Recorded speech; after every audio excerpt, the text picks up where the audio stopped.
Dry your eyes, it's the end of an era. Love him or hate him, we're gonna miss him. Spot on. The street will feel a much emptier place. I know you're upset, I can see that. I think his charisma filled up a big bit. Where did you say the jag was? Outside. You can respect your enemy. In that sense, Ken will really miss Mike. Oh, there'll be a massive space left without him. I don't know what to say. Don't say out, get that down here. Really will, really. Yeah. It's hard to imagine, actually. Yeah, well, I've got to go. I'll see you later.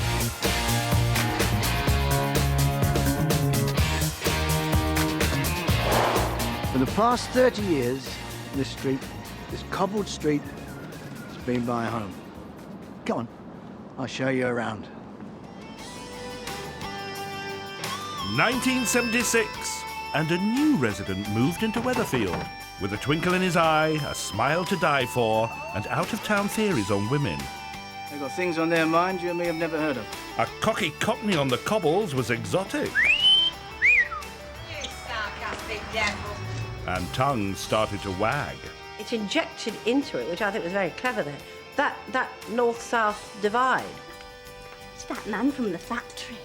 You what? I thought always he's from London, Cockney. I don't think we'd had anyone really from London before. Everybody was from the north. Well, I think his name's Mike Baldwin. You know, him that owns the new clothing factory. I can deal with any of these northerners up here. I've got a bit more sophistication than they've got. Really? My first scene was with lovely Barbara Knox. Can I help you? And she walked up to me and said, who are you? Are you the guy that's taken the factory across the road? I said, yeah. That's right. She said, what's your name? I said, it's, my name. I couldn't remember my name. Couldn't remember Mike Baldwin. See you, Ginger. A cockney in a Salford back street is sexy. The only other eye candy was Ken, and he was strictly slippers and cocoa. Where Ken was long johns, Mike went commando. And I'm wearing my red briefs with a blue piping. He was a geezer with a southern sense of style. I wouldn't put Mike and style in the same sentence, would you? Well, there is... No, it is... He definitely has a look. Dapper is the word I would use for Mike Baldwin. More sophisticated Del boy.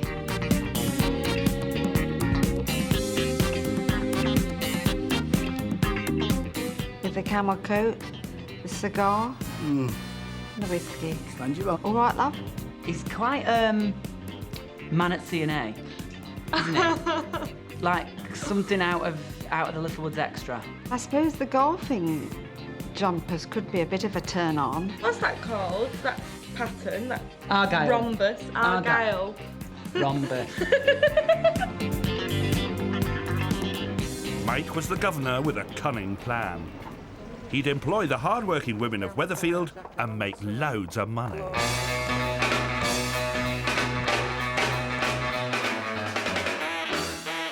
And this is where it all happens. The big throbbing heart of the Mike Baldwin business empire. Oh, don't knock it, son. Eyes down, look in. And his downtrodden staff coined it in for him. Smooth, lecherous little cockney he might be. There's not many of the boss class left like him, dedicated to grinding the faces of the working classes and laughing all the way to the bank. Like taking candy from a baby. The blokes used to come up and say, oh, I bet it's nice working in that factory with all those women, isn't it? And I say, no, it's terrible. There's not one of them that can make good tea. Tea break is over, and that is official. So that's why Mike had such a high turnover of staff. You're fired. You're sacked. You're sacked. I've been sacked twice. Have you good? You're both fired. Sacked everyone. Do you know I'm the only one that's never been sacked? I have no alternative than to terminate your employment. Do you mean I'm sacked? Yep. Mike sacked Vera quite a few times. Go on, get out. 4 or 5 times.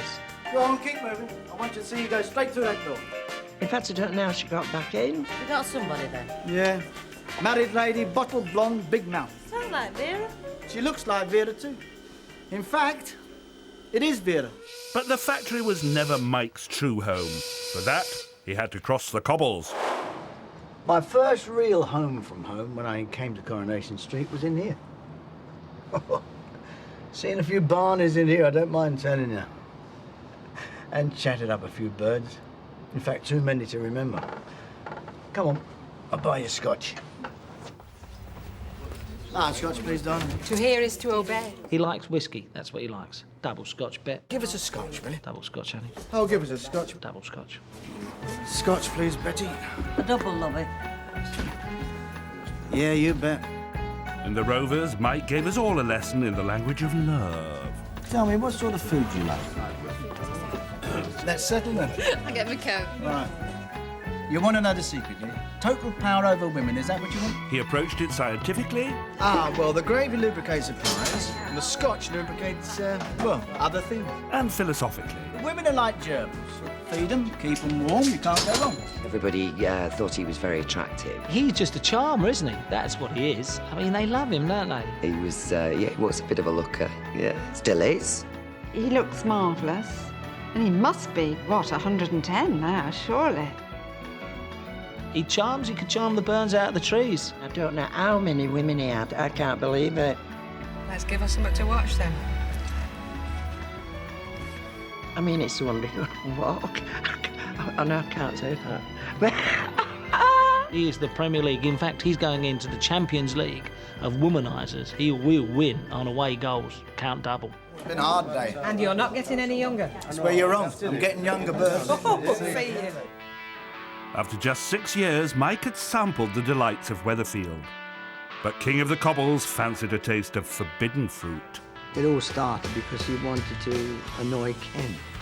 The Barlow-Baldwin clash was more than a mere brawl over a bird. It was a clash of cultures. Barlow, the lefty do-gooder, versus Baldwin, the cut-and-thrust money-grabber. Mike's success with the ladies is, what do you see in the millionaire Mike Baldwin? Kill you, Mike Baldwin. Is that a promise? I don't make idle threats. I think what he doesn't like about me is that I am rich and successful. And he's not. He's a self-made, self-centred person. I think he's a bit jealous. No wife, no family, living on his own. For all his money, I wouldn't say he was exactly blessed with the goodies of life. Well, it all depends on what you do with what you've got, doesn't it? True, true. Deirdre had really long hair.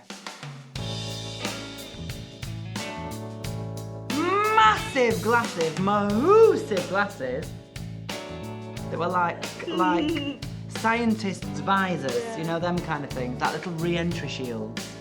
When Deirdre took her glasses off, she was on fire, and she puckered up for the big one. We were just about to go for a take, and it was a kissing scene. And I said, Johnny, open your mouth. And he opened his mouth, and I squirted gold spot in it. Oh, what was that, Annie? And they went, action. And he went, He used to give me a squirt with his breath freshener. He'd have garlic the night before. Johnny likes rich food and red wine. But she was nice to kiss, yeah. While Mike and Deirdre played tonsil tennis, Ken had no idea what was going on. No problems, is it? None that I can see. And when he found out, it wasn't pleasant. Remember that night in '83? I was that close to whisking Deirdre away. And Ken didn't know he had it in him. Why did you put the phone down on me? It's Ken. He knows. I've told him everything. Get out of this house. Shut up! I'm warning you. Get out of this house before You go. Go. Nobody knew, you know, till they had that kerfuffle with Ken. I felt sorry for him. Something like that comes along. The country waits with bated breath. Is Ken going to find out? Is she going to go off with Mike? The nation took a deep breath and waited.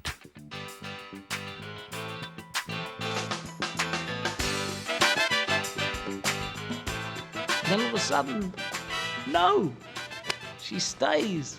Ha ha. Nice one, Kenneth. Nice one. When Deirdre decided that she wasn't going to leave Ken and that they were going to stay together, the public reaction was amazing. There was a match on at United, and they flashed up on the screen. Ken won, Mike nil. We couldn't believe it.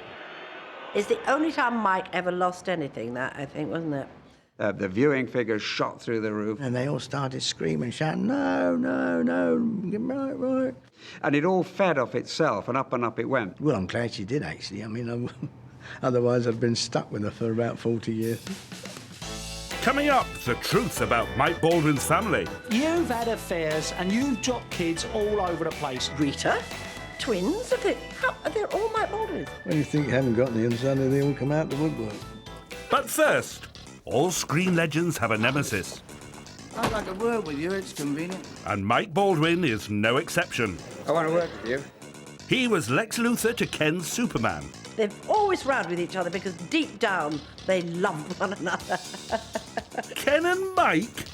After the Deirdre scandal, they hated each other. I think we had about 3 punch-ups. They're always really good fun. I've hit him so many times, I'm wearing my knuckles down. Round 1. 1986, and Ken batters Mike for going out with his daughter Susan Barlow. I've had enough of your poison in my family, more than enough. When Ken walked into the factory and punched Mike Baldwin. Look. That was probably the least enjoyable because I just went in and I went boom like that, and then they stopped the camera, and then Johnny went boom like that. Oh, that was sneaky, that was. That was sneaky, very sneaky. I told him off about that. Mr. Baldwin!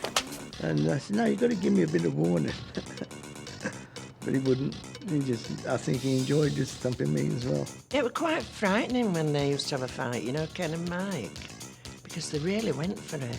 I'll start any time I like where you're concerned. No, just keep out of it. Round 2. 1990. Mike sticks his nose in Ken's business, and Ken snaps.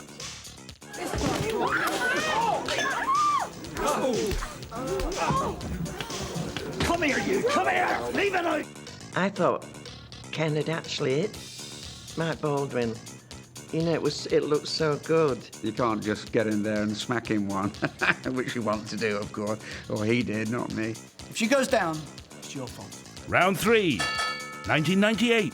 Yet another bust-up over you-know-who. I stick by my friends when it comes to the crunch. Oh, yeah? Well, I don't listen to lunches when people live in the gutter. I've always liked the physical side of acting, and you don't get much, and my punch-ups with Johnny were really probably the best bits. I shall miss those terribly. I'll have to buy a big baseball bat, I think, the next time I hit him. Right, that's it, Don. Out! Mike and Ken were love-hate. But Don Brennan, now he was a real enemy. Mike bankrupted him, humiliated him, and laughed all the way to the bank. Does that mean I win? In 1997, Don would have his revenge. Sounds good to me. Right, darling. See you soon. Ow! Oh! Now you know what it feels like. Poor old Mike had a few brushes with death, and it was here that Don Brennan tried to get the better of me.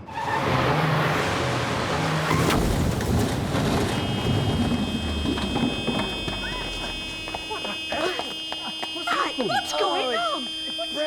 Brennan, he should have known better. And it wasn't just the fellas. Hell hath no fury like a woman scorned. And you can take those with you. Let's face it, Mike did scorn them. You pig! And Jackie Ingram Get out of my house! was scorned more than most. What are you going to do, eh? Pull the trigger! He didn't think it was loaded. Go on, pull it! And then when she decided not to throw it, and he picked it up, as I said, I knew it wasn't loaded. He opens it, and there it was, 2 bullets, 2 shells in there. Could have blown his head off. Mike, the eternal bachelor boy. Until 1989, when Cupid's arrow struck, Mike? Mike? Mike! Mike had met his match. Ah. Oh, another birdie. Not doing badly, am I? I always felt with Mike that Alma was his, the true love, the one that was right, the one that was good for him. With Alma Sedgwick, Mr. Cool became Mr. Cuddly. You are my best pal. I always liked to watch the scenes that I did with her because she knew how to handle him. Hi, you got a choice. Throw me out now or have a drink and then throw me out. I'll throw you out now. And I thought, the only way you can do this and play with him is a bit like I treated him off the set. She used to take the mickey out of me in real life as well. That was fine. He's a lovely man, really. He just works hard not to show it. After 8 happy years with Alma, Mike's past came back to haunt him. I love you! I do love you, Alma, but I mean, he's my son. He needs me. That's right. After years of thinking of number 1, Mike came face to face with fatherhood. I know, that was a bit of a shock, wasn't it? When you think you haven't got any and suddenly they all come out the woodwork. I think he's probably the worst father in the world. I mean, his dad, oh no, I mean, he's a dreadful father. He's a terrible dad. He doesn't know any of his sons. Bad dad. No good as a dad. First up was Mark, What are you doing? who did the dirty by seducing his dad's girlfriend, Linda. Chip off the old block, then. Then came Adam, the fruit of Mike's marriage to Susan. Let go! It's okay, it's okay. I'm your father. Mike's his dad and Ken's his granddad. What a family tree. Just last year, Mike was hit with another bombshell. Danny's more than just your nephew, Mike. Not another one. Danny Baldwin, his nephew, becoming his son. That's a bit far-fetched, you know. I don't know if you can believe that. And you've dropped kids all over the place. You wouldn't know half of them if they stood in front of you. I know you. Baldwin men can't keep their trousers on. They're two peas in a pod. He is his father's son, no question. So will any more Baldwin boys be appearing? I should think there will be a lot of sons, and we will go, I had no idea that Bette Lynch had a child. You were the child of Bette Lynch and Mike Baldwin? And then, Emily's son that she put in. No, Rita. Twins? Are they all Mike Baldwins? He could have signed up football teams. If any more come out, no, the will's been read, you're too late, son. Mike had his dynasty and a new love in his life. He'd come a long way. Then after 30 years, actor Johnny Briggs decided to leave the show. Johnny was about to give us the performance of his life.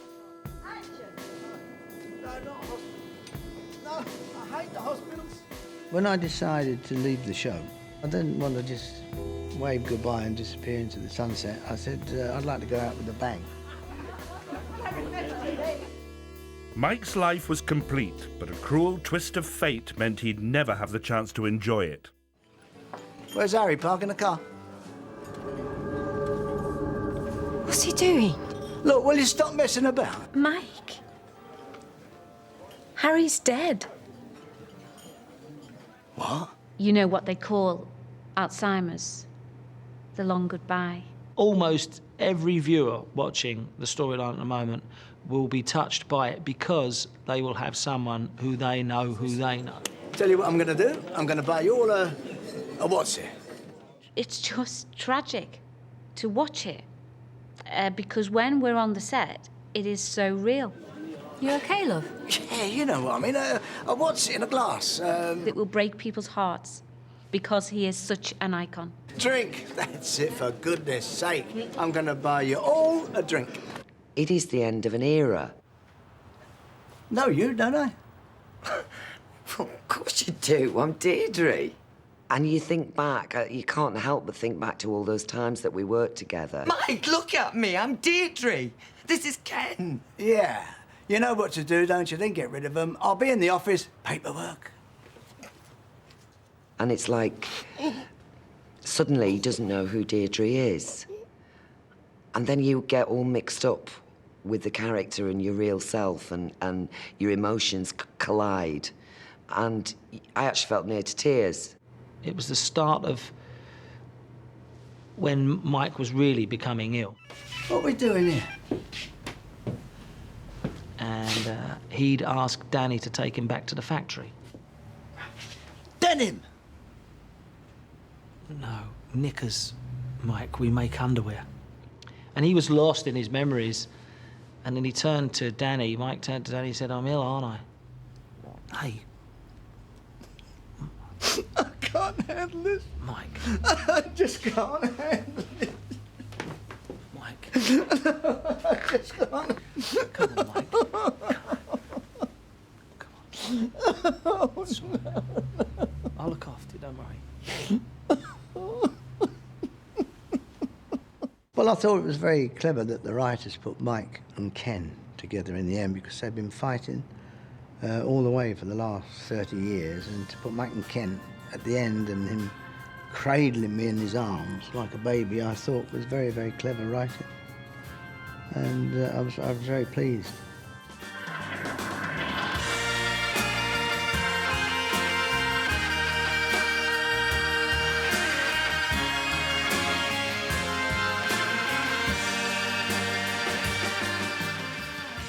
Well, today is actually the moment when Mike Baldwin dies on the street. Wonderful wet couples with dramas there, and in his arch enemy's arms. You're finished, Barlow. Deirdre loves me. She's mine. Oh! Mike! Mike! Mike! No, you don't, Baldwin! No! No, you don't, Mike! Come on! Come on! Oh, no! No.